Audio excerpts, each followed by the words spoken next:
সুপ্রিয় দর্শক, আপনাদেরকে আমন্ত্রণ জানাচ্ছি ডক্টর টিভির পক্ষ থেকে আয়োজিত নিরাপদ খাবারের প্রথম পর্বে।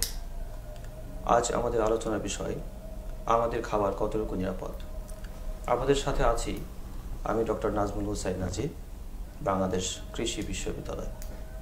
আমাদের সাথে দুজন গেস্ট রয়েছেন, সম্মানিত অতিথি রয়েছেন। আমাদের সাথে রয়েছেন জনাব Mohammad Tarek Sarkar, president Bangladesh aqua products companies association বাবকা। ওনার আরেকটা পরিচয় আছে, উনি ব্যবস্থাপনা পরিচালক ফিশটেক হ্যাচারি লিমিটেড। আমাদের সাথে রয়েছেন ডক্টর মোহাম্মদ রফিকুল ইসলাম, মুখ্য বৈজ্ঞানিক কর্মকর্তা, প্রাণী সম্পদ বিভাগ, বাংলাদেশ কৃষি গবেষণা কাউন্সিল, ফার্মগেট, ঢাকা। আপনাদেরকে স্বাগত জানাচ্ছি ডক্টর টিভির এই অনুষ্ঠানে।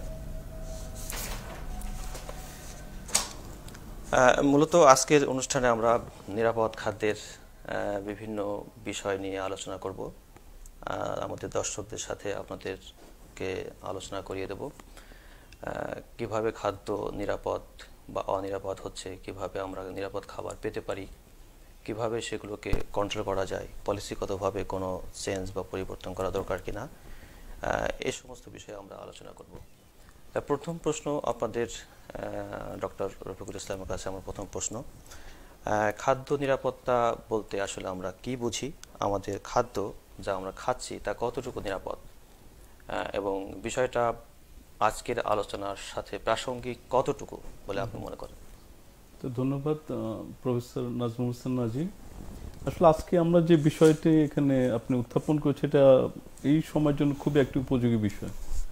এখন আসলে আমরা খাদ্য নিরাপত্তা বলতে কি বুঝি, এটা যদি আমি বৈজ্ঞানিকভাবে বিশ্লেষণ করি বা বৈজ্ঞানিকভাবে এটা বলতে চাই, তাহলে খাদ্যটাকে আমরা যে হ্যান্ডলিং করতেছি এখান থেকে, তারপর হচ্ছে তার প্রোডাকশন থেকে, উৎপাদন থেকে, তারপর হচ্ছে তার যে স্টোরেজ করতেছি, এগুলো এমন ওয়েতে করতে হবে যেখানে ফুডবর্ন যে ইলনেসগুলো, অসুস্থ যে বিষয়গুলো আছে, মানুষ যে অসুস্থ হয়ে যাচ্ছে, এই জিনিসগুলোকে প্রিভেন্ট করবে। অর্থাৎ আমাদের খাদ্যটাকে এমনভাবে নিরাপদ করতে হবে তার প্রত্যেকটা স্টেজে, হ্যান্ডলিং থেকে শুরু করে প্রোডাকশন থেকে শুরু করে স্টোরেজ পর্যন্ত সায়েন্টিফিক ম্যানার মানতে হবে, যেখানে আমরা হিউম্যান বিং এই খাদ্য খেয়ে অসুস্থ হব না। এবং এর পাশাপাশি খাদ্য নিরাপত্তার সাথে আরও কয়েকটি বিষয় জড়িত আছে, সেগুলো যদি বলি ফুডের যে আমরা লেবেলিং, একটা খাদ্য আমার কাছে আসলো, এখানে লেবেলিং যে বিষয়টাও খাদ্য নিরাপত্তার সাথে জড়িত। তারপর হচ্ছে তার হাইজিনটা কীভাবে মেনটেন হচ্ছে, এটাও খাদ্য নিরাপত্তার সাথে। তারপরে আমরা যে খাদ্য তৈরি করছি এগুলো বিভিন্ন কিছু আমরা অ্যাড করি, যেগুলো আমরা অ্যাডিটিভস বলি, এগুলোও কতটা নিরাপদ সেই বিষয়টা। এবং তার মধ্যে যে রেসিডিউগুলো আছে, স্পেশালি পেস্টিসাইড বা হেভি মেটালস রেসিডিউ, এই জিনিসগুলো হচ্ছে এই খাদ্য নিরাপত্তার সাথে জড়িত। এখন আমাদের এই বিষয়টাগুলো কেন আসছে? ইদানিং সময় যেটা দেখা যাচ্ছে যে আমরা বিভিন্ন ধরনের খাদ্য খেয়ে কিন্তু আমরা অসুস্থ হচ্ছে, এর কিন্তু সায়েন্টিফিক অনেক প্রমাণ আছে। কিছুদিন আগে আপনারা দেখেছেন যে স্পেশাল হয়তো গত বছরের ঘটনা, যে লিচু খেয়ে দিনাজপুরে কয়েকটা শিশু মারা গিয়েছিল। তো ও তো গাছ থেকে পেরে ফলটা খেয়েছে, তো সে কেন মারা যাবে? কিন্তু ওখানে পরবর্তী দেখা যাচ্ছে যে এখানে অতিরিক্ত পেস্টিসাইড ইউজ করা হয়েছিল, সেটার ইফেক্টের কারণে আসলে বাচ্চাগুলো মারা গিয়েছিল, যেটা খুব টক্সিক লেভেলে ছিল।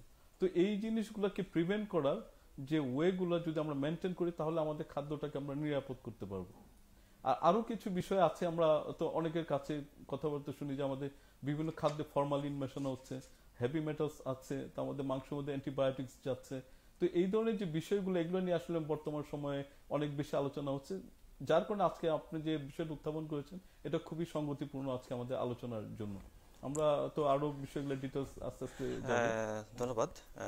খাদ্য অনিরাপদ হওয়ার বিভিন্ন পর্যায়ে আপনি বলছিলেন, খাদ্য উৎপাদন, প্রসেসিং, ট্রান্সপোর্টেশন, খাবার টেবিলে আসা পর্যন্ত অনেক ধাপে ধাপে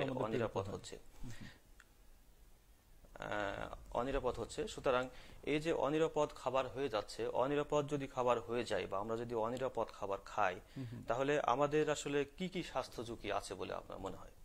আচ্ছা, এটাও একটা ওয়াইড রেঞ্জে একটা প্রশ্ন। আসলে আমরা কি ধরনের খাদ্য খাচ্ছি এবং কি ধরনের তার মধ্যে ভেজাল আছে, সেটার উপর নির্ভর করছে যে আমরা কোন লেভেলে অসুস্থ হব বা আমাদের শরীরে কি ধরনের ইফেক্টটা পড়বে। যদি আমি যেমন এখন যদি আমি প্রথমে বাচ্চাদের কথা শুরু করি, বাচ্চাদের যদি বিষয়টা, বাচ্চারা এখন যদি আপনি খেয়াল করেন, তারা বেশিরভাগ কি খাচ্ছে? ফাস্টফুড জাতীয় জিনিস। আমাদের বাচ্চাদের খাওয়ানো হচ্ছে দুধ, মাছ, মাংস, ডিম, এগুলোর পরিবর্তে তারা কিন্তু এখন খাচ্ছে চিপস খাচ্ছে, তারপর হচ্ছে যদি ফাস্টফুডের দোকানে যে পাস্তা খাচ্ছে, বার্গার খাচ্ছে, ফ্রেঞ্চ ফ্রাই খাচ্ছে, এগুলা খাচ্ছে। এখন আপাতত দৃষ্টিতে এগুলো কিন্তু মনে হচ্ছে যে খুব নিরাপদ, কোল্ড ড্রিঙ্কস খাচ্ছে কিন্তু আপনি যদি এগুলো ইনগ্রেডিয়েন্টস এর ভিতরে যদি দেখেন, একটা কোকাকোলা ইসের মধ্যে প্রায় 20 থেকে 25 গ্রাম হচ্ছে চিনি মেশানো থাকে। তো এইটা কি ধরনের ইফেক্ট করবে সেটা হচ্ছে যখন সে অতিরিক্ত সুগার খাচ্ছে, প্রচুর এনার্জি তার শরীরে গেইন হচ্ছে, তখন সে নর্মাল যে ফুড হ্যাবিটটা সেটা কিন্তু তার আর ক্ষুধাও লাগছে না, যার কারণে সে নর্মাল খাবারটাও সে খাচ্ছে। অতিরিক্ত এই ধরনের এনার্জি বা সুগার খাওয়ার পর সে কিন্তু ফ্যাটি হয়ে যাচ্ছে। তারপরে আমি বাকি যে ফাস্ট ফুড গুলো বললাম, যে ফ্রেঞ্চ ফ্রাই বলেন, এই পাস্তা বলেন, বার্গার বলেন, চিজ বলেন, এগুলো কিন্তু হাই টেম্পারেচার এগুলো কিন্তু প্রসেস করা হচ্ছে, যেখানে হচ্ছে একটা কার্সিনোজেন আছে একটা লামাই, সেটা কিন্তু এই খাবারগুলোতে তৈরি হচ্ছে, কিন্তু এটা আমরা চোখে দেখছি, তারপরে কিন্তু আমরা খাচ্ছি। সুতরাং এই ধরনের খাবার যদি বেশি খাই তখন আমরা ক্যান্সারের ঝুঁকির মধ্যে পড়ছি। আবার যদি আমরা যে আমাদের যেগুলা মাংসের কথা বলি, এখানে আমরা বলতেছি যে অ্যান্টিবায়োটিক অতিরিক্ত ব্যবহৃত হচ্ছে বা হেভি মেটালস পাওয়া যাচ্ছে। অ্যান্টিবায়োটিক কি করলে কি হবে, আমরা যদি অ্যান্টিবায়োটিক যদি মাছ মাংস এগুলো যদি আমরা খাই, তখন দেখা যাচ্ছে আমাদের অ্যান্টিবায়োটিক রেজিস্ট্যান্স আমাদের শরীরে তৈরি হচ্ছে, অথবা আমরা যত ওষুধ খাচ্ছি আমাদের রোগ সারছে না। এটা কিন্তু খুব কমন হয়ে গেছে এই ধরনের বিষয়গুলো। তারপর আমরা ফল বা অন্যগুলোর দিকে যে আমরা লিচুর কথা অলরেডি বলে ফেলেছি, সে কিন্তু ডাইরেক্ট মারা যাচ্ছে। সুতরাং আমাদের এই বিভিন্ন স্টেজ আমরা কি পরিমাণ ভেজাল খাচ্ছি তার উপর নির্ভর করছে যে আমরা কি ধরনের অসুস্থ শারীরিক ক্ষতি আমাদের হচ্ছে বা কি ধরনের লক্ষণ আমাদের শিশুদের বা বয়স্কদের প্রকাশ পাবে। এবং আরেকটা জিনিস আপনি খেয়াল করে দেখবেন যে আমাদের বাংলাদেশে প্রচুর ডায়াবেটিক রোগী হচ্ছে প্রতিনিয়ত, বাচ্চা থেকে শুরু করে বয়স্কদের পর্যন্ত। গত 10 বছরে আগে যেটা ছিল তার প্রায় 10 গুণ বেড়ে গিয়েছে ডায়াবেটিক পেশেন্ট। কেন বাড়ছে? এখন আপনি যদি একটা জিনিস খেয়াল করে দেখবেন, আমাদের মেজর চেঞ্জটা হচ্ছে কিন্তু খাবারের মধ্যে। শুধু এই খাবারের মাধ্যমে কিন্তু আমাদের এই যে শারীরিক অসুস্থতা বা যেগুলো আগে আমাদের বেশি ছিল হচ্ছে রোগবাহী জীবাণু, সেটা কমে যে এখন তৈরি হচ্ছে অরোগবাহী জীবাণু, যেগুলো হচ্ছে ট্রান্সমিট হচ্ছে না, কিন্তু খাবার বা বিভিন্ন মাধ্যমে আমরা অসুস্থ হচ্ছি। ইভেন পানির মধ্যে হতে পারে, সেটা খাওয়ার মাধ্যমে হতে পারে। সুতরাং এই খাবারটা যদি নিরাপদ না হয়, তো আমরা বিভিন্ন ধরনের স্বাস্থ্য ঝুঁকির মধ্যে পড়বো। আমাদের শরীরে যে রোগ প্রতিরোধ ক্ষমতা তৈরি হওয়ার কথা ছিল সেটা হবে না। আমাদের ভবিষ্যৎ প্রজন্ম যেটা তৈরি হচ্ছে সেটা রোগ বালাই সেইভাবে প্রতিরোধ করতে পারবে না। সুতরাং আমাদের খাদ্য নিরাপদ না হলে আমরা বিভিন্ন স্বাস্থ্য ঝুঁকির মধ্যে পড়ে যাচ্ছি। ধন্যবাদ। আপনি রাইটলি মেনশন করছেন যে আসলে অনিরাপদ খাওয়ার ফলে আমরা আপনার কাছে জানলাম যে শিশু মৃত্যু ঘটতে পারে, ডায়াবেটিস হতে পারে, ক্যান্সারের কথা আপনি বললেন। তা স্পেসিফিক্যালি যদি আমি জানতে চাই যে নিরাপদ বা অনিরাপদ খাবার খাওয়ার জন্য বা টক্সিক খাবার খাওয়ার জন্য, আপনি নন কমিউনিকেবল ডিজিজের কথা বলছিলেন, যে ডিজিজের জন্য আমাদের অনেক ক্ষতি হচ্ছে, আমাদের শরীরের মধ্যে অনেক ক্ষতি হচ্ছে, যে আপনি বলছিলেন ডায়াবেটিসের কথা, যেটা অন্তত প্যানক্রিয়াসের সাথে রিলেটেড আমাদের শরীরের মধ্যে। স্পেসিফিক্যালি আর কোন কোন অর্গানে আমাদের অনিরাপদ খাবারগুলো বেশি ইফেক্ট ফেলে বলে আপনার মনে হয়, বা বিজ্ঞান কি বলে? জি, থ্যাংক ইউ। তো এখন আমি যদি আবার সে বাচ্চাদের বা শিশুদের ইসের মধ্যে চলে আসি, এরা যে খাবারগুলো খাচ্ছে এগুলো দেখবেন একটা হচ্ছে সুগার এবং অতিরিক্ত ফ্যাট থাকছে এগুলোর মধ্যে। যখন এটা কিন্তু লিভারের উপর একটা বড় ধরনের ইফেক্ট পড়ছে, লিভার একটা বড়, তারপর হচ্ছে কিডনিতে বড় ধরনের ইফেক্ট পড়ছে। তা লিভার, কিডনি, তারপর আমি এর আগে বলে প্যানক্রিয়াস, তারপর আমাদের যে অতিরিক্ত ফ্যাট যুক্ত যদি খাবার খায় তখন এগুলো হার্টের উপরও আমাদের প্রেশারটা তৈরি হচ্ছে, তার আর্টারি যেগুলো ব্লক হয়ে যাচ্ছে ফ্যাটের কারণে। তখন আমার হার্ট ডিজিজ যদি আপনি দেখেন এটার পরিমাণ কিন্তু অনেক বেশি হয়ে যাচ্ছে। ইদানিং স্ট্রোক যদি আপনি খেয়াল করেন এই সংখ্যাটা কিন্তু অনেক বেড়ে যাচ্ছে, যেহেতু এই অনিরাপদ খাবারের জন্য। কারণ আমরা অতিরিক্ত ফ্যাট খাচ্ছি, অতিরিক্ত সুগার খাচ্ছি, তার সাথে অন্য যে কন্টামিনেটেড যে জিনিসগুলো, হেভি মেটালস এর কথা বলছি, আমরা অ্যান্টিবায়োটিকের কথা বলছি। শুধু এইগুলার সবগুলো একসাথে যদি কম্বাইন করি তাহলে কিন্তু আমাদের প্রত্যেকটা অর্গানে কিন্তু আমাদের আসলে এফেক্ট পড়ছে। এবং কিডনিটা যদি এফেক্ট করে তখন আপনাদের ইউরেট জমা হচ্ছে, আমাদের এই জয়েন্ট গুলোতে পেন হচ্ছে, বা অন্যান্য যে আমাদের মূল পুষ্টি যেটা নেওয়ার কথা ছিল সেটা কিন্তু আসলে আমাদের শরীরে ঢুকছে না। সুতরাং পুষ্টির ঘাটতির কারণে কিন্তু আমরা অসুস্থ হয়ে যাচ্ছি। Thank you. আপনি অত্যন্ত প্রাসঙ্গিক কিছু কথাবার্তা বলছেন, জীবন ঘনিষ্ঠ কিছু কথাবার্তা বলছেন। আমরা আপনার কাছে আবার আসবো। জনাব তারিক সরকার, আপনার কাছে আমাদের প্রথম জিজ্ঞাসা যে বাংলাদেশের মানুষের আমিষের চাহিদা পূরণের জন্য মাছের একটি গুরুত্বপূর্ণ ভূমিকা আছে। আপনি যেহেতু এই সেক্টরে কাজ করেন জানেন যে বাংলাদেশে ওভারঅল মৎস্য উৎপাদনের ক্ষেত্রে বাংলাদেশ বিশ্বে কিন্তু পঞ্চম। সুতরাং আমরা বলতে পারি যে বাংলাদেশ মৎস্য উৎপাদনের ক্ষেত্রে অনেক দূর এগিয়ে গেছে। কিন্তু আমাদের প্রশ্ন হচ্ছে যে এই যে মৎস্য উৎপাদন হচ্ছে, সেটা সিফুড হতে পারে, সেটা আমাদের ল্যান্ডের ফিশ হতে পারে, এই যে ফিশগুলো আমরা পাচ্ছি এই ফিশগুলো কতটুকু নিরাপদ খাবারের ক্ষেত্রে কতটুকু নিরাপদ? অসংখ্য ধন্যবাদ। আসলে আমাদের আমাদের আমরা বাংলাদেশে আমরা বলি আমরা যে মাছে ভাতে বাঙালি। মাছ কিন্তু আমরা আমাদের প্রত্যেকেরই দেখা যাচ্ছে প্রতিদিনই আমরা কেউ একবেলা কেউ দুবেলা কিন্তু আমরা মাছ খেয়ে থাকি। তো মৎস্য উৎপাদনে আমরা যেমন খুব এগিয়ে যাচ্ছি। তো এখন যদি আমরা সার্বিকভাবে বলি যে আমাদের মাছ যেটা আমরা চাষ করছি বা যে মাছ আমরা নদী থেকে খাল বিল থেকে বা সাগর থেকে আমরা আহরণ করছি সেই মাছটা কতটুকু নিরাপদ। তা আমি এটাকে এক কথায় বলবো যে আমাদের মাছ কিন্তু এখনো আমি বলবো আমাদের মৎস্যজাত পণ্য কিন্তু আমাদের নিরাপদ। এটা আমাদের অনিরাপদ পর্যায়ে এখন পর্যন্ত পৌঁছে যায়নি বা সেরকম কোনো আমরা এখন পর্যন্ত কোনো ধরনের হুমকির মধ্যে আমরা নেই। তারপরেও এই আমাদের মাছের চাষ থেকে শুরু করে বিভিন্ন পর্যায়ে আমাদের সরকারি রক্ষণাবেক্ষণ থেকে শুরু করে যে কাজটা হচ্ছে, তো আমাদের মাছ থেকে আমরা নিরাপদ বলেই আমরা বলবো। এখানে আমরা এখন পর্যন্ত অনিরাপদ বলতে কোনো কিছু আমরা পাইনি। আর আমাদের মৎস্য পণ্যটা আমরা আসলে নিরাপদ এবং একটা সেফ আমিষ, যেটা বলবো সস্তা নিরাপদ আমিষ। ধন্যবাদ আপনাকে, অসংখ্য ধন্যবাদ আমাদের দর্শকদেরকে আপনি পরিষ্কার করার জন্য যে আমরা যে মাছ খাচ্ছি সে মাছ আসলে আমাদের সবার জন্য মোটামুটি নিরাপদ একটা প্রোটিন সোর্স বা আমিষের উৎস হিসেবে আমরা গ্রহণ করতে পারি। এর রিলেটেড যদি আমরা মনে করি মাছ উৎপাদনের ক্ষেত্রে, যেহেতু আপনি একটা অ্যাসোসিয়েশনের সভাপতি, আপনার আন্ডারে 100 বা এবং আমি যতটুকু জানি 200 মতো কোম্পানি আছে, এই কোম্পানিগুলোর আপনি সভাপতি, সুতরাং আপনার সবকিছু ইনস অ্যান্ড আউট জানা আছে। তো এই যে কোম্পানির বা মৎস্য উৎপাদন হচ্ছে, মৎস্য উৎপাদন থেকে শুরু করে পুকুর হোক বা হ্যাচারি হোক বা এটা ট্রান্সপোর্টেশন হোক বা প্রসেসিং হোক বা আমরা যে রিটেল শপ থেকে কিনতেছি, এই এখান থেকে যে আমরা কিনতেছি, এই বিভিন্ন পর্যায়ে আমরা যে ফিড অ্যাডিটিভ বলি, অ্যান্টিবায়োটিক বলি, প্রিবায়োটিক বলি বা প্রোবায়োটিক বলি বা আমরা ফরমালিন বলি, এই যে জিনিসগুলো আমরা বিভিন্ন সময় পত্র পত্রিকায় দেখি বা আমরা বিভিন্ন রিপোর্টে দেখি বা শুনি, এইগুলো যে ব্যবহার করা হয় হলে কতটুকু করা হয় এবং সেগুলোর আসলে কোনো স্বাস্থ্য ঝুঁকি আছে কিনা, সে ব্যাপারে আপনাদের কি স্টাডি আছে বলে আপনি? জি, এটা অত্যন্ত গুরুত্বপূর্ণ একটা বিষয়। এখন যেহেতু আমরা মাছ চাষ আমাদের রেপিডলি আমাদের বাড়ছে, দিন দিন আমাদের মৎস্য উৎপাদনটা আমাদের বেড়ে যাচ্ছে। আমাদের দেশের মৎস্য চাহিদা যেটা আমাদের আছে সেটা আমাদের অলরেডি পরিপূর্ণ হয়ে গেছে। তো এখন সেই বিষয়টা হলো যে আমরা মৎস্য উৎপাদনে আমরা স্বয়ংসম্পূর্ণ। তো এখন যে বিষয়টা মৎস্য পোনা উৎপাদন থেকে শুরু করে আমাদের একবারে ভোক্তাদের কাছে যাওয়া পর্যন্ত বিভিন্ন স্টেজ আছে। সেখানে নানা সময় নানা কিছু এর উৎপাদনের স্বার্থে, সংরক্ষণের স্বার্থে আমাদের ব্যবহার করতে হয়। তো আমাদের দেশে যে জিনিসটা এখন আছে, আমরা বলি যে অ্যান্টিবায়োটিক, আমরা কিন্তু মাছে অ্যান্টিবায়োটিক ব্যবহার করা আমাদের সরকারিভাবে সম্পূর্ণরূপে নিষিদ্ধ এবং আমাদের সরকারি মৎস্য দপ্তর থেকে কোনো ধরনের অ্যান্টিবায়োটিক আমদানি করার অনুমতি দেওয়া হয় না। তো কিন্তু আমরা যখন মাছ চাষ করব, আমাদের অধিক উৎপাদনের জন্য আমরা নানা ধরনের ইকুইপমেন্ট আমরা ব্যবহার করি, নানা ধরনের ইনগ্রেডিয়েন্টস আমাদের ব্যবহার করতে হয়।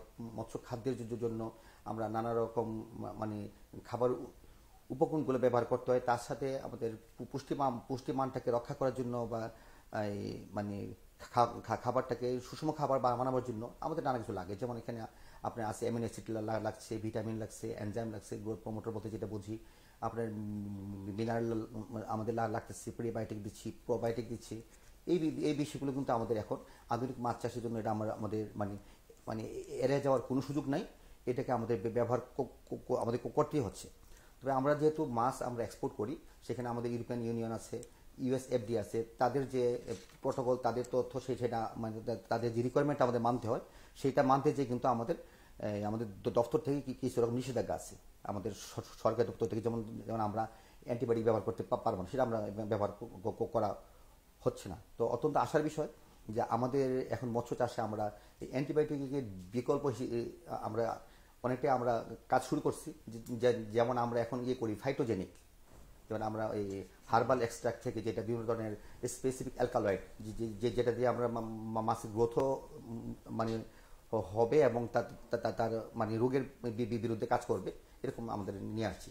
আর আরেকটা বিষয় হলো যখন আপনি চাষ করবেন হাই ডেন্সিটিতে তখন কিন্তু অবশ্যই মাছেরও একটা রোগের ঝুঁকি থাকবেই। সেই রোগের ঝুঁকিতে রোগটাকে ট্রিটমেন্ট করার জন্য নানা রকম জিনিসপত্র আমাদের লাগে।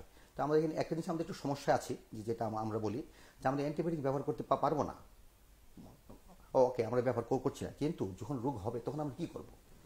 এখন আমাদের বলতে হবে একটা সেফ ড্রাগ বা সেফ লিমিট, সেটা হয়তো আমাদেরকে একটা নির্দিষ্ট করে দিতে হবে। তো সেইটা এখন পর্যন্ত আমাদের ওইটা আমাদের কাছে পুরোপুরি করা হয়নি, বা সেটা হয়তো আমাদের সরকারের কাজ চলছে, সেটা হয়তো হবে। কিন্তু এখন আবার আমরা যে কাজটা করছি, মাছকে এখন আমরা রোগের চিকিৎসার চেয়ে রোগটাকে প্রতিরোধ করার জন্য আমরা বেশি রকম দিচ্ছি, আমরা গুরুত্বটা বেশি দিচ্ছি। কারণ আমরা প্রোবায়োটিক আমরা ইউজ করছি, প্রিবায়োটিক ইউজ করছি, মাছের মানে যেন খাদ্য পুষ্টির জন্য ঘাটতি না থাকে, এই জন্য আমরা অ্যামিনো অ্যাসিড আমরা ব্যবহার করতেছি। নানা রকম যেগুলো আছে এগুলো সেফ, কোনোটাকে আমাদের নিষিদ্ধ নয়। আর কোনো ধরনের নিষিদ্ধ উপকরণ আমরা সরকারিভাবে আমরা ব্যবহার করছি না। তারপরও একটা কথা থেকে যায়, মানে আমাদের চাষিরা কিন্তু সবাই কিন্তু শিক্ষিত নয়, সব চাষি আমাদের সব চাষিকে নির্দিষ্ট প্রটোকলের আওতায় আমরা আনতে পারি নাই, কিন্তু আমাদের আনতে হবে। তো সেই ক্ষেত্রে আমাদের আমাদের মিসকনসেপ্ট অনেক জায়গায় আছে। যেমন আমাদের কারো মাছ অসুস্থ হলো, সমস্যা হলো, তো কিছু তো আছে যে মনে করে যে ওরা তারা জানে যে মাছের ক্ষতরোগ হলো, মাছকে অ্যান্টিবায়োটিক দাও, এটা তাদের কাছে একটু কমন হয়ে গেছে। নানাদের দেশে ব্যবহার হচ্ছে, কিন্তু আমরা স্বাস্থ্যসম্মত বা স্বাস্থ্য ঝুঁকি এড়াবার জন্য বা মানে এটাকে গুড অ্যাকোয়াকালচারের জন্য হয়তো আমরা সেটা নিচ্ছি না। কিন্তু নানা জায়গাতে রুট লেভেলে হয়তো অনেক জায়গাতে তারা সংগ্রহ করতেছে, কিছু কিছু জায়গায় তারা ব্যবহার করতেছে, যেটা হয়তো আমরা কনসার্ন না, বা আমরা হয়তো কেউ জানি, বা সেটাকে হয়তো আমরা তাদেরকে চেক দিতে পারছি না। মানে এটা আমাদের আমাদের এনিম্যাল হেলথ সেক্টরেও তো কিছু অ্যান্টিবায়োটিক ব্যবহার হয়, তো ওরা সেখান থেকে নিয়ে নিচ্ছে। তো সেইটাকে আমাদের যদি থামাতে হয়, তো এটা আমাদেরকে তাদের ব্যাপক তাদেরকে মোটিভেশন দিতে হবে, বা সরকারিভাবে যেমন করি আমরা আমাদের অ্যাসোসিয়েশনের পক্ষ থেকেও আমরা গুড অ্যাকোয়াকালচার প্র্যাকটিসটাকে আমরা দিতে যাচ্ছি আর কি। যেমন গুড অ্যাকোয়াকালচার প্র্যাকটিস যদি আমরা মেনটেন করতে না পারি, আমাদের এখন মৎস্য চাষিদের কাছে আমাদের যেটা মেসেজ সেটা হলো যে আমরা মাছ উৎপাদনে কিন্তু আমাদের পিছিয়ে নেই। আমাদের মাছ উৎপাদন যথেষ্ট পর্যায়ে আছে, আমাদের ভালো ফিড আছে, ভালো সিড আছে, মাছ উৎপাদনে আমরা সাকসেস। কিন্তু এখন হলো মাছটাকে আমাদের এক্সপোর্ট করতে হবে। আমাদের এক্সপোর্ট করতে গেলে আমাদের নিরাপদ হতে হবে। আমাদের মাছ থেকে উৎপাদিত মৎস্য যদি নিরাপদ না হয়, তাহলে কিন্তু আমরা বাজারে এক্সপোর্ট করতে পারবো না। তো যাই আমরা আমাদের দেশ থেকে চিংড়ি আমরা বাইরে আপনি এক্সপোর্টের কথা বলছিলেন, আমরা আসলে আপনার কথা থেকে খুব দুটা বিষয় খুব পরিষ্কারভাবে জানতে পারলাম যে আসলে কোনো ক্ষেত্রে অসচেতনতা বশতই হোক বা প্রয়োজনীয় তাগিদেই হোক, প্রান্তিক পর্যায়ে খামারিরা অনেক সময় অ্যান্টিবায়োটিক ইউজ করে ফেলে। প্রয়োজনীয় তাগিদে বলতে বোঝাচ্ছি রোগ হয়েছে, এখন এই অবস্থায় তারা কি করবে, একটা দোকানে যাচ্ছে, তারা হয়তো জানে না বিষয়টা, দোকানে যাচ্ছে একটা ভেটেরিনারি ড্রাগ বা অ্যান্টিবায়োটিক তারা ইউজ করতেছে। এই অবস্থায় যদি কেউ অ্যান্টিবায়োটিক ইউজ করে ফেলে, সেই ক্ষেত্রে এই খাদ্যটাকে নিরাপদ করার জন্য আমাদের কি ব্যবস্থা নেওয়া উচিত বলে স্পেসিফিক্যালি আপনি কি মনে করেন? অ্যান্টিবায়োটিক ব্যবহার করে ফেলে তো আমার কিছু করণীয় নেই। যেমন আমাদের চিংড়ি যখন যেটা আমরা এক্সপোর্ট হবে, ওটা কিন্তু এখানে তাদের কোয়ালিটি কন্ট্রোল মেনটেন করে। সেখানে যদি অ্যান্টিবায়োটিক রেসিডু থাকে, আমাদের স্পষ্ট আছে, যেমন আমাদের কিছু অ্যান্টিবায়োটিক স্পেসিফিক বলা আছে যেগুলো এখানে ব্যবহার করা যাবে না। তো সেটা তো ব্যবহার করলে কিন্তু সেটা আমরা ওই প্রোডাক্ট আমরা এক্সপোর্ট করতে পারবো না। তো এখন যেটা আমাদের লোকালে যে মাছগুলো আমরা ডোমেস্টিক কনজাম্পশনে যেগুলো আছে, সেগুলো তো অনেক সময় তারা রুট লেভেল ব্যবহার করে। কিন্তু এটা আসলে আমরা এটাকে যে পর্যায়ে ব্যবহার করা হচ্ছে, আমার মনে হয় এখন এটাকে আমাদের কমিয়ে আনা সম্ভব যদি আমরা নির্দিষ্ট প্রোটোকলে বা সিস্টেমে যদি আমরা যাই। কিন্তু এক্সপোর্টের জন্য যে মাছ আমরা চাষ করবো, সেটাকে আমাদের আসলে এটাকে গুরুত্ব দিতে হবে আলাদা, টেক কেয়ার করা লাগবে আলাদা। কারণ এখন ব্যাপক ভিত্তিক আমরা রুট লেভেল কে কোথায় করে কি করে সেটা কিন্তু আমরা কিছু বলতে পারবো না। ইভেন যদিও আমি এটা আমাদের খুব বেশি না, মাঝে মাঝে শুনি যে হিউম্যান যে ড্রাগ সেটাও নাকি মাছকে অনেক সময় কেউ দিয়ে থাকে। তো এটা থেকে আমরা বেরিয়ে আসতে হবে। বেরিয়ে আসার জন্য গভর্নমেন্টও কাজ করছে সেফ যে প্রোডাক্ট, যে কি লেভেল পর্যন্ত আমরা ব্যবহার করতে পারবো, কোনটা ব্যবহার করতে পারবো। তো আমরা যেমন আমরা বিদেশ থেকে যেগুলো আমরা ইম্পোর্ট করে নিয়ে আসি, এর মধ্যে কোনটা ড্রাগ নয়। তো আমরা এই বিষয়গুলো নিয়ে আমাদের ব্যাপক ভিত্তিক কাজ হচ্ছে, এবং আমাদের এই ওয়ার্ল্ড ফিশের ইয়েতে সহায়তা Bangladesh fish and shrimp foundation একটা কাজ অলরেডি শেষ করেছে, যেটা আমাদের মৎস্য অধিদপ্তরের কাছে মানে তারা পেশ করেছেন। এখান থেকে আমরা কিছু সুস্পষ্ট কিছু আমাদের নির্দেশনা পেতে পারি যে কি করলে আমরা মানে কোনটা ড্রাগের অন্তর্ভুক্ত হবে যেগুলো আমরা ইম্পোর্ট করি সেটা সেফ কিনা, বা সেটা আমাদের ওষুধ প্রশাসনকে আমরা সেখানে সম্পৃক্ত করতে চাচ্ছি যেন এটাকে আমরা সেফ লেভেলে রাখতে পারি।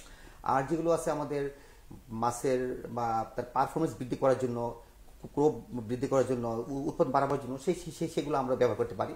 তারপরেও যেটা থাকে যে মানে এইটার মান কতটুকু ভালো সেটা অবশ্যই আমাদের গভর্নমেন্ট এটা দেখবেন, টেক কেয়ার করবেন, তার মান নিয়ন্ত্রণ করবেন, তার ল্যাবে চেক করবেন। আর আমরা যে যারা রেসপন্সিবল, যে যারা আমাদের বিজনেসম্যান যারা আছে তারা নিশ্চয়ই আমাদের ভালোটাই আমরা নিয়ে আসবো। আমরা ওখান থেকে অথেন্টিক ল্যাব বা যেটা ইন্টারন্যাশনাল রিকগনাইজ ল্যাব থেকে আমরা সেটাকে আমরা জাস্টিফাই করে আমরা আনি। আপনাকে অসংখ্য ধন্যবাদ। আপনার কথার মধ্য দিয়ে আমরা একটা সম্ভাবনার একটা দিক খুঁজে পেলাম যে আমরা যদি গুড অ্যাকুয়াকালচার প্র্যাকটিস ফলো করি বা এসওপি ফলো করি বা নিয়মতান্ত্রিকভাবে আমরা যদি মৎস্য চাষ করি বা উৎপাদন করি এবং কৃষকদের মধ্যে যদি সচেতনতা তৈরি হয়, তাহলে এই মাছ আমরা বিদেশে রপ্তানি করতে পারবো এবং অনেক অনেক বৈদেশিক মুদ্রা অর্জন করতে পারবো। কিন্তু একটা বিষয় এর সাথে প্রাসঙ্গিক কিনা, যদি আমরা অ্যান্টিবায়োটিক ইউজ করে ফেলি বা খামারিরা যদি অ্যান্টিবায়োটিক ইউজ করে, এবং কিছু কিছু অ্যান্টিবায়োটিকের কথা আপনি বলছেন যে সেগুলো একদমই নিষিদ্ধ, কিছু কিছু অ্যান্টিবায়োটিক আছে সেগুলো ইউজ করা যেতে পারে কোনো কোনো ক্ষেত্রে। তো সেই ক্ষেত্রে একটা রেসিডুয়াল পিরিয়ড বা একটা শব্দ আছে, এই রেসিডুয়াল পিরিয়ডটা ফিশারিজের ক্ষেত্রে কতদিন বলে আপনার মনে হয়? এটা খামারিদের জন্য যদি বলেন যে আজকে একটা অ্যান্টিবায়োটিক তারা ইউজ করলো যাতে করে সে এই কয়দিন পরে মাছটা বিক্রি করে, এ ধরনের স্পেসিফিক কোনো মেসেজ আপনাদের কাছে? এটা আসলে কি, এটা আমাদের যেটা বলা হয় যে আসলে আমাদের যদি ট্রিটমেন্টের জন্য হয়তো অনেক কিছু আমাদের প্রয়োজন হতে পারে, যেমন আমাদের ওটিসি সিটিসি যেটা বলা হয়, এটা কিন্তু একটা মানে একটা লেভেল একটা নির্দিষ্ট জায়গাতে কিন্তু এটা ব্যবহার করা হয়। তবে আসলে বিষয় হলো আমার উইথড্রয়াল পিরিয়ড। আমাদের উইথড্রয়াল পিরিয়ডটা যদি আমাদের খামারি লেভেল পর্যন্ত কিন্তু উইথড্রয়াল পিরিয়ডের যে মেসেজটা এটা কিন্তু আমরা কেউ মানি না বা আমরা মানতে চাই না। ওটা যদি অ্যাটলিস্ট আমরা মানতে পারি, অ্যাটলিস্ট যদি আমরা 15 ডেজ পরে যদি আমরা এটাকে মাছটা হারভেস্ট করার আগে 15 দিন আগে যদি আমরা এটাকে আমরা ড্রাগ ইউজ করা আমরা অ্যান্টিবায়োটিক ইউজ করে যদি বন্ধ রাখি, তাহলে আমরা সেফ আমরা থাকতে পারি। কিন্তু সেই মেসেজটাই আসলে এটা আমার, কারণ কে ব্যবহার করলো কি করলো সে তো কাউকে বলে না, সে নিজেও জানে না। তো এই জন্য আমাদের আসলে এই সমস্যাটা হচ্ছে ওই যে জায়গাতেই আমাদের ট্রিটমেন্ট করতে হবে, কিন্তু ট্রিটমেন্টে যদি বিকল্প পথ না পাওয়া পর্যন্ত কিন্তু আমাদের ফিল্ড লেভেল থেকে কিন্তু আপনি অ্যান্টিবায়োটিক বন্ধ করতে পারবেন।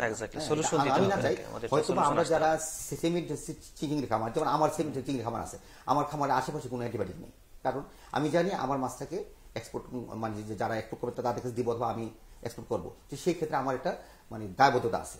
কিন্তু যারা সাধারণত প্রান্তিক চাষী তারা তো সেই দায়বদ্ধতা নাই, ওরা জানিও না। সেক্ষেত্রে অ্যান্টিবায়োটিকের বিকল্প কি?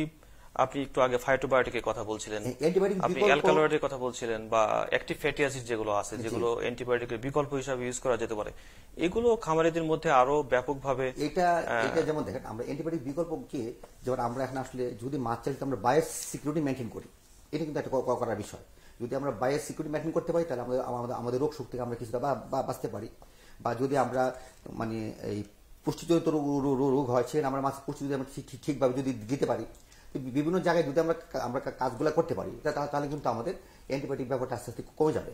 ওকে, থ্যাংক ইউ, অসংখ্য ধন্যবাদ। আপনার কথার মধ্য দিয়ে যেটা ফুটে উঠলো যে ট্রিটমেন্ট করার আগে যদি আমরা রোগ প্রিভেনশন করতে পারি, প্রিভেনশন ইজ বেটার দ্যান কিউর, সেটা আমরা যদি ফলো করতে পারি তাহলে আসলে আমাদের ট্রিটমেন্ট বা অ্যান্টিবায়োটিক ইউজ নাও করা লাগতে পারে। সেক্ষেত্রে সেফ ফুড বা নিরাপদ খাবার প্রোডাকশন বা তৈরির জন্য একটা উৎকৃষ্ট মাধ্যম বা উপায় হতে পারে। আমরা আপনার কাছে আবার আসবো। আমরা চলে যাচ্ছি ডক্টর রফিকুল ইসলামের কাছে। আপনার কাছে আমাদের এই পর্যায়ের যে জিজ্ঞাসা সেটা হচ্ছে যে অনিরাপদ খাদ্যের যে স্বাস্থ্য ঝুঁকি আছে, আমরা একটু আগে আপনার সাথে আলাপ করছিলাম, এই অনিরাপদ খাদ্যের স্বাস্থ্য ঝুঁকি এড়ানোর জন্য আমাদের কি কি করা উচিত? সেটা খামারি লেভেল থেকে হতে পারে বা যারা খাবার বিক্রি করতেছে সেই লেভেল থেকে হতে পারে, বা আমরা যারা কনজিউমার বা আমরা যারা খাচ্ছি আমাদের পক্ষ থেকে হতে পারে, যে আসলে কি কি পদক্ষেপ নেওয়া উচিত বলে আপনার মনে হয়? তো থ্যাংক ইউ। তো আসলে আমরা যে খাবারটা খাচ্ছি এখানে, যে আমি আগে বলেছি যে এখানে আসলে অনিরাপদের স্টেজগুলো অনেক, একদম প্রোডাকশন থেকে শুরু করে একদম রান্নাঘর পর্যন্ত অনিরাপদ হতে পারে যে কোনো স্টেজে। তো সুতরাং আমাদের যদি খাদ্যটাকে আমরা নিরাপদ করতে চাই, আমার যেখানে উৎপাদন হচ্ছে সেই স্টেজটাকে নিরাপদ রাখতে হবে। আবার যেখানে উৎপাদন করলাম সেখান থেকে ট্রান্সপোর্ট হয়ে আরেক জায়গায় যাচ্ছে, সেই ট্রান্সপোর্টেশনের যে এসওপি আছে যে এইভাবে আমার ট্রান্সপোর্টটা সেটা আমাকে মেনটেন করতে হবে। আবার যেখান থেকে আমি মার্কেটিং করছি সেখানে প্রিজার্ভেশনটা কিরকম হচ্ছে, সেখানেও কিন্তু কন্টামিনেশন বা অন্য কিছু হতে পারে, সেটাও করতে। আবার যখন কনজিউমারের কাছে আসলো তখন ফুডটা সে বাসায় নিয়ে আসলো, কিন্তু ফুডটা সে প্রপারলি প্রসেস করলো কিনা, যদি কাঁচা হয়ে থাকে তো সে আবার রান্নার দিকটা সেখানে আবার সঠিকভাবে করছে কিনা। তো অর্থাৎ এই অনিরাপদ হওয়ার কিন্তু বিভিন্ন স্টেজ আছে। এখন যদি আমরা নিরাপদের কথা বলি তো এখানেও কিন্তু আমাদের দায়িত্ব, প্রত্যেকের দায়িত্ব হচ্ছে, যে উৎপাদন করছে, ট্রান্সপোর্ট করে, স্টোরেজ করছে, মার্কেটিং করছে, কনজিউমার, প্রত্যেকের কিন্তু আমাদের দায়িত্ব আছে যে এটাকে নিরাপদ হিসেবে কনজিউম করা। Thank you. আসলে খাবারের যে বিভিন্ন ক্যাটাগরি আছে আমরা জানি যে মাছ, মাংস, দুধ, ডিম, সবজি, ফ্রুটস বা বিভিন্ন ধরনের খাবার আছে আমাদের মধ্যে। আমরা যদি স্পেসিফিক্যালি প্রাত্যহিক যে খাবারগুলো আমরা খাই, প্রতিনিয়ত যে খাবারগুলো খাই, সেই খাবারগুলো যদি আমরা বলি যে সবজি একটা, মাছ একটা, মাংস একটা, এইগুলোকে আমরা নিরাপদ কিভাবে রাখতে পারি, কিভাবে আমরা স্বাস্থ্য ঝুঁকি এড়াতে পারি, এটা যদি আপনার। আচ্ছা, এখন যদি আমি সবজির কথা বলি তো সবজিতে যে আমাদের উৎপাদন যারা করছে, আমাদের প্রান্তিক খামারি যারা আছে, ওরা কিন্তু আপনি যদি খেয়াল করেন যে আমাদের ওদের একটা কমন বিষয় যে সবজিটা যখন হচ্ছে, বড় হচ্ছে, আস্তে আস্তে তারা বিভিন্ন ধরনের ইনসেকটিসাইড, পেস্টিসাইড, ফাঙ্গিসাইড এগুলা বা অনেক সময় গ্রোথ প্রমোটার এগুলো ব্যবহার করছে। কিন্তু এগুলা একটা জিনিস জানেন যে এগুলা কিন্তু প্রত্যেকটা একটা সাইন্টিফিক প্রোডাক্ট, আমরা যেগুলা, কিন্তু ওটা কিন্তু একটা ব্যবহার বিধি আছে যে আপনি এত মিলিমিটার, এত লিটারে মিক্স করে তারপরে আপনি গাছে স্প্রে করবেন, অথবা এতদিন পর পর স্প্রে করবেন। যে পেস্টিসাইড হয়, পেস্টের জন্য আমরা ইউজ করি। তো এখন ওইটা যদি আমাদের খামারিরা প্রপারলি মেনটেন না করে, আমার একটা ছোট উদাহরণ আমি 1 মিনিটে দিচ্ছি। সেটা হচ্ছে গত বছর আমাদের বাংলাদেশ সোসাইটি ফর সেফ ফুডের পক্ষ থেকে আমরা ঝিনাইদহ গিয়েছিলাম একটা খামারি সম্মেলন, নিরাপদ সবজি কিভাবে উৎপাদন করা হয়। তো খামার ওটা ভিজিট শেষে আমরা চলে আসলাম যশোরের দিকে। এখানে রাস্তায় দেখলাম গত বছর অক্টোবরের দিকে যে খামারিরা দেখলাম সিম গাছের মধ্যে স্প্রে করছে। আচ্ছা আচ্ছা। তো আমরা উৎসাহবশত আমরা গেলাম যে এই সময় যেহেতু অক্টোবর একটু আর্লি হয়ে যাচ্ছে, তারা স্প্রে করছে। তো কাছে গিয়ে আমরা দিয়ে শুনলাম যে আপনার কি দিচ্ছেন, তো বুঝলো যে পেস্টিসাইড দিচ্ছে, কীটনাশক দিচ্ছে। কতদিন পরপর দেন সে বলতেছে যে আমি 1 দিন পরপর দিচ্ছি। তো আমরা এই করলাম যে কেন আপনি 1 দিন পরপর দিচ্ছেন, এটা তো বিধি হয়তো 15 দিন বা 7 দিন পরে ব্যবহার করে, তা আপনি প্রতিদিন দিচ্ছে। এটাকে তাজা রাখার জন্য আমরা এই করতেছি। আপনি কি জানেন যে এটা হলে আমাদের যারা মানুষ আমরা কনজিউম করতেছি এটা আমাদের স্বাস্থ্যের জন্য ক্ষতিকর?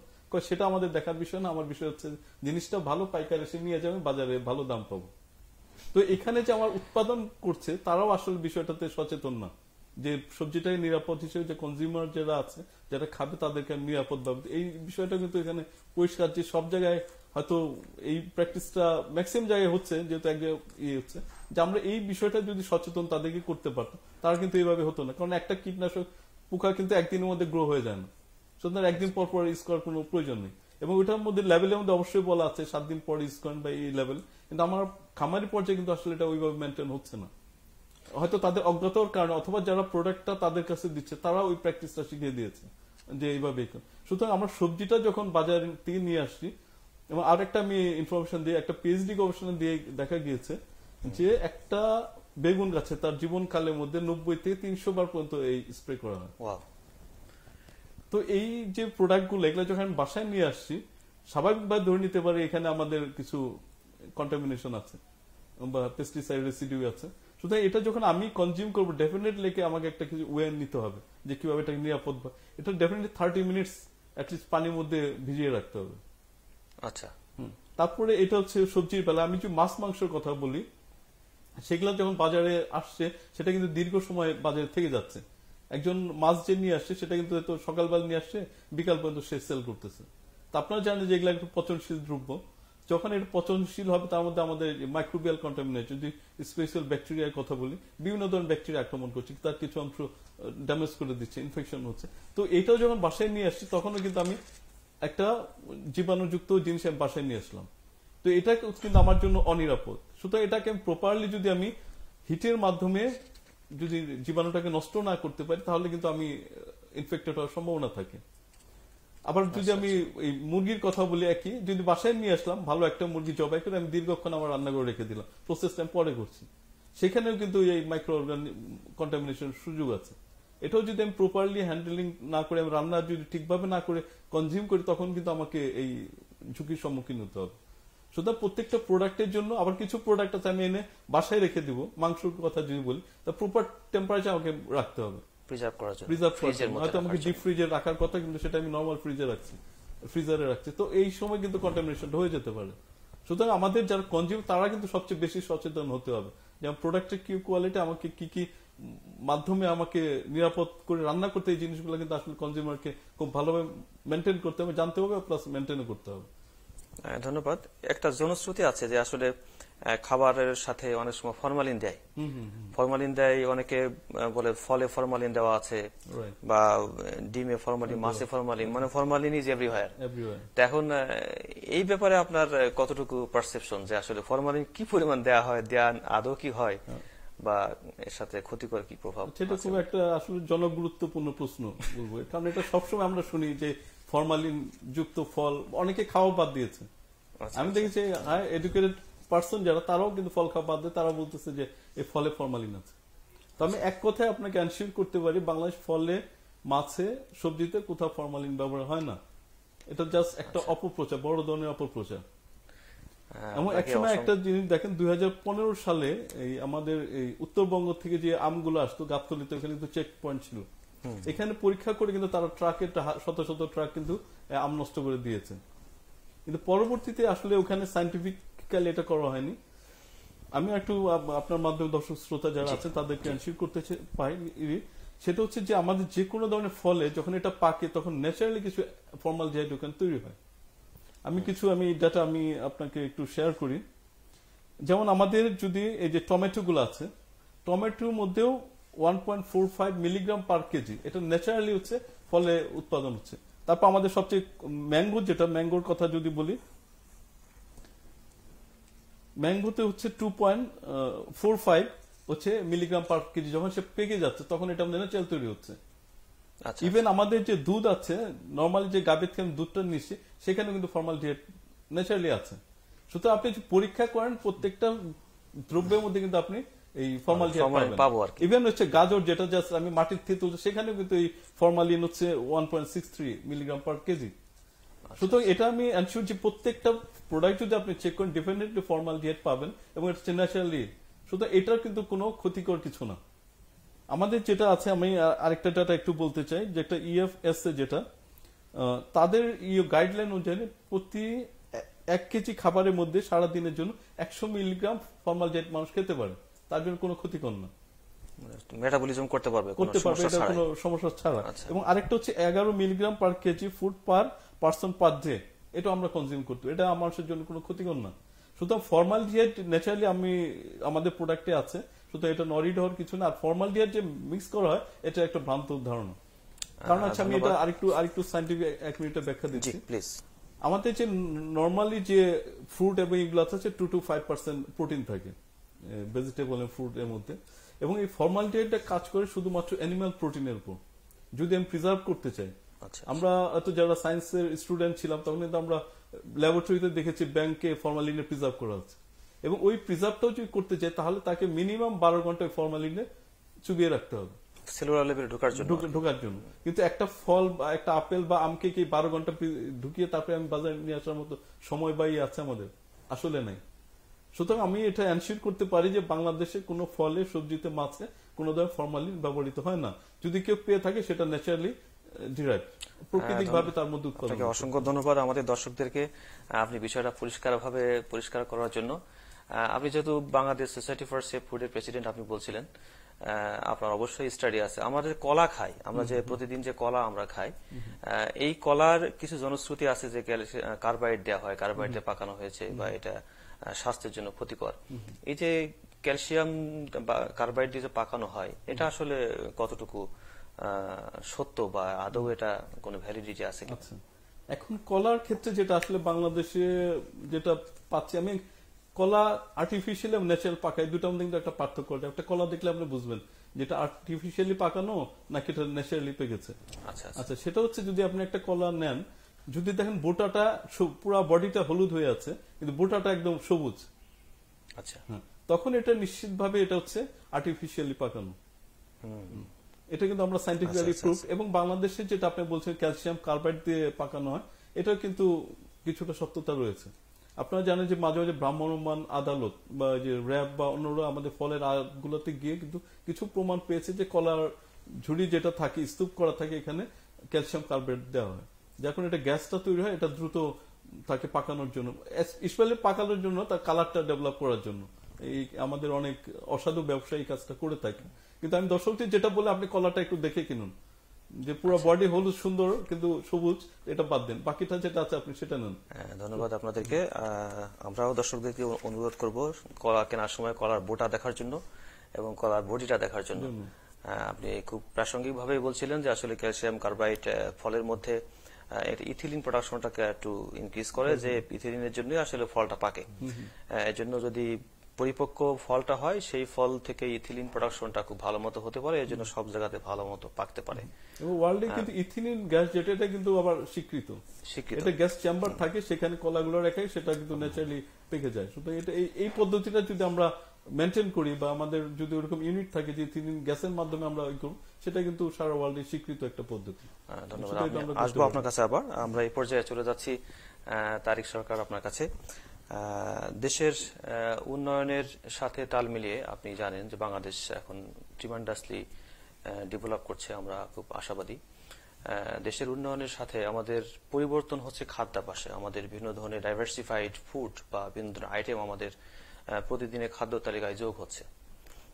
যেমন ধরেন স্মোক ফুড স্মোক ফিশ হতে পারে, বা এটা আপনার ফাস্ট ফুড হতে পারে, ক্র্যাব হতে পারে, যেটা আমরা এখন দেখতে পাচ্ছি সুশি হতে পারে, বা এই যে বিদেশি যে খাবারগুলো আমাদের প্রতিদিনের খাদ্যাভ্যাসে যোগ হচ্ছে, প্রতিদিন যোগ হচ্ছে, এই খাবারগুলো আসলে আমাদের স্বাস্থ্য ঝুঁকির সাথে সম্পর্কিত কিনা, সেটা আপনার অবজারভেশন আসলে আমরা যদি দর্শকদের বলেন।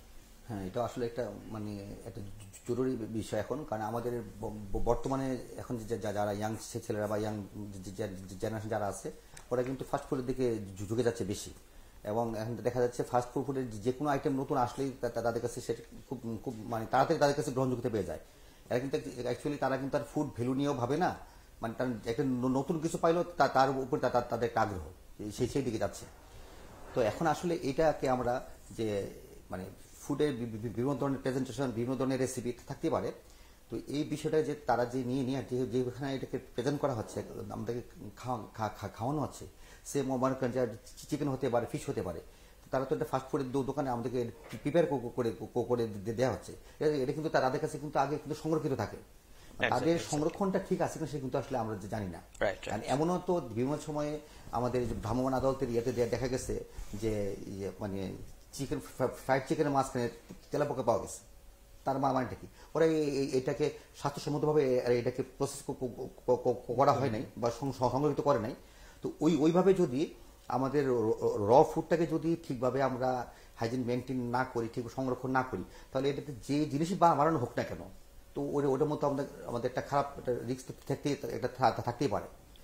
তারপরে বিষয়টা যেমন দেখেন যে ফাস্টফুডের মধ্যে অনেকে ভাজা পড়া খুব খাচ্ছে, আর একই রকম তেল, একই তেলটাকে বার্ন অয়েলটাকে বারবারই প্রসেস করতেছে। মানে এই তেলটাকে দিয়ে সে মানে সে ভাজা করে দিল, আজকে সে চিকেন সে আজকে ফ্রাই করে দিল, এই তেল কালকেও সে আবার ব্যবহার করলো। তো এখানে তো আপনার তেলটা আপনার ইয়ে হয়ে গেছে, বার্ন হয়ে যাচ্ছে, এখানে তো আপনার ক্ষতিকর প্রভাব আপনার মধ্যে থাকতেই পারে। এই জন্য এখন বিষয় যেটা যে আমাদের যে মানে খাদ্যাভ্যাসের পরিবর্তনের কারণে যে নতুন নতুন খাবারগুলো আসছে, এটা হয়তো আমাদের ছেলেটা খাবেই, কারণ এটা আমরা এখন সবাই তো মানে দেশে বাইরে যাচ্ছে, দেখতেছে, মানে একটা নতুন প্রতি তাদের একটা আগ্রহ আছে। কিন্তু এই বিষয়গুলো আসলে কতটুকু আমাদের সেফ আছে কিনা সেটা নিয়ে একটু গবেষণা করা দরকার আছে, কারণ আমাদের ছেলে কিন্তু ওই দিকে খুব বেশি রকম আগে যাচ্ছে। আমরা প্রোগ্রামের শেষ দিকে চলে আসছি। আপনার কাছে কুইক একটা জিনিস জানতে চাই যে আপনি প্রেসিডেন্ট হিসাবে আপনাদের বিভিন্ন ধরনের ফিড ইনগ্রেডিয়েন্ট বিদেশ থেকে আমদানি করতে হয়, প্রিবায়োটিক আমদানি করতে হয়, প্রোবায়োটিক আমদানি করতে হয়, এর সাথে ফুড ইনসিকিউর হওয়ার বা ফুড আনসেফ হওয়ার কোনো সম্পর্ক আছে না? যদি 30 সেকেন্ডে বলেন। এখানে এখন মনে করেন যে আমরা যে জিনিসগুলো আমরা অথেন্টিক ভাবে গভর্নমেন্ট থেকে এনওসি নিয়ে পারমিশন নিয়ে যে জিনিসগুলো আমরা আনি, সেই জিনিসগুলো কিন্তু গভর্নমেন্ট প্রত্যেকটা জিনিসে তারা সেফ ভ্যালুটা চেক করে, বা আমরা তাদের কাছে ডকুমেন্টেশন দিতে হয়। আর এটা আমাদের যে রিপোর্টেড ল্যাব থেকে যারা আমাদের যারা রেসপন্সিবল যে কোম্পানি তার সেখান থেকে টেস্ট রেজাল্ট নিয়ে আসে। প্লাস শুধু তাই নয়, আমাদের দেশেও কিন্তু এই জিনিসগুলো আপনার ওই হেভি মেটাল চেক করা হচ্ছে। তারপরে এখন তো আমাদের যে কি বলা হয় যে মানে প্রত্যেকটা আইটেমে যে আমাদের স্বাস্থ্য ঝুঁকি যেখানে আছে এগুলো কিন্তু চেক করা হয়। এটা যেটা আমরা মানে প্রপার ওয়েতে নিয়ে আসি। এখন যদি কেউ প্রপার ওয়েতে না এনে যদি কেউ মানে স্মাগলিং করে নিয়ে আসে, যারা মানে ভিন্ন পথে অবলম্বন করে, এখানে তো আমাদের হেলথ হ্যাজার্ড কি থাকতেই পারে। Thank you. এবং সেইটাই আমাদের যত তাড়াতাড়ি আমাদের দেখা সম্ভব, রিপ্যাকিং, রিলেবেলিং, মানে আনবোন কোম্পানি, এই ধরনের কিছু কাজ তো আমাদের আছে। মানে বেশি কাজের মধ্যে কিছু খারাপ তো থাকবেই। সেই জিনিসটা আমাদেরকে আপনার পক্ষ থেকে আমাদের শেষ যে আশার কথা বলছিলেন, আমাদের রপ্তানি করার কথা বলছিলেন, ফিশ রপ্তানি করার কথা বলছিলেন, কারণ আমরা প্রতিদিন এখন প্রায় 62 গ্রাম ফিশ খাচ্ছি, যেটা আমাদের চাহিদা অ্যারাউন্ড 60 গ্রাম। সুতরাং আমরা ফিশ প্রোডাকশন বা এর ক্ষেত্রে অলমোস্ট সাফিসিয়েন্ট। সেই ক্ষেত্রে যদি 30 সেকেন্ডে বলেন যে আসলে আমাদের খামারি পর্যায়ে কি কি ব্যবস্থা নেওয়া উচিত যদি মাছ ভালো মতো বা সেফ ফিশ উৎপাদন করা। এখানে আসলে আমাদের এটার মানে খুবই মানে এসেনশিয়াল যে আমাদের যেভাবে উৎপাদন হচ্ছে সেটা আমাদের বাইরে আমাদের এক্সপোর্ট করা লাগবে। এক্সপোর্ট যদি করি তাহলে আমাদেরকে মানে স্বাস্থ্যসম্মতভাবে চাষ করা লাগবে।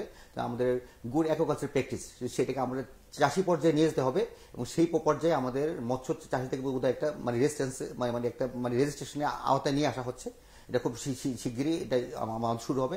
তাহলে আমরা আশা করি প্রথম ধাপ যদি আমরা এগিয়ে যেতে পারি যে তাদেরকে একটা রেজিস্ট্রেশন আওতা আনা যায়, তখন তাদেরকে উপরে আমরা মানে এসওপি মানে স্পেসিফিক এসওপি সেইটাও আমাদের গভর্নমেন্টকে করা লাগবে।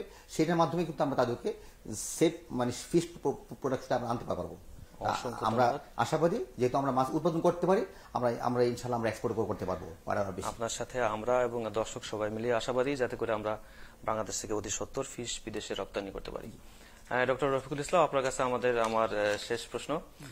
একটা জনশ্রুতি আছে যে খাবারের মধ্যে যাই থাক না কেন, হোয়াট এভার মেবি, অ্যান্টিবায়োটিক হোক আর যেটাই হোক না কেন, আমরা যদি সেটা ভালো মতো সেদ্ধ করে রান্না করি তাহলে সবকিছু নষ্ট হয়ে যায়।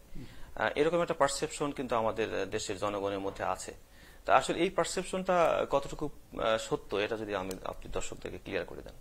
এটাও একটা গুরুত্বপূর্ণ প্রশ্ন আমাদের এই জনসাধারণের জন্য, যে আমরা মানে খাদ্যটা খাচ্ছি।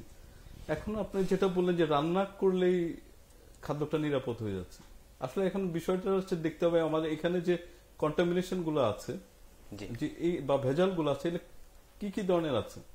যদি আমি এটা ডাইরেক্ট তিনটা ভাগে ভাগ করি, একটা হচ্ছে মাইক্রোবায়োলজিক্যাল, যেটা আমি আগে বলেছি, বিভিন্ন ধরনের ব্যাকটেরিয়া, ভাইরাস, এগুলা দ্বারা কন্টামিনেশন হতে পারে। তারপর আরেকটা যেটা আপনার আলোচনা এসেছে যে অ্যান্টিবায়োটিকের ব্যবহার, অ্যান্টিবায়োটিক থাকতে পারে, রেসিডুয়াল অ্যান্টিবায়োটিক।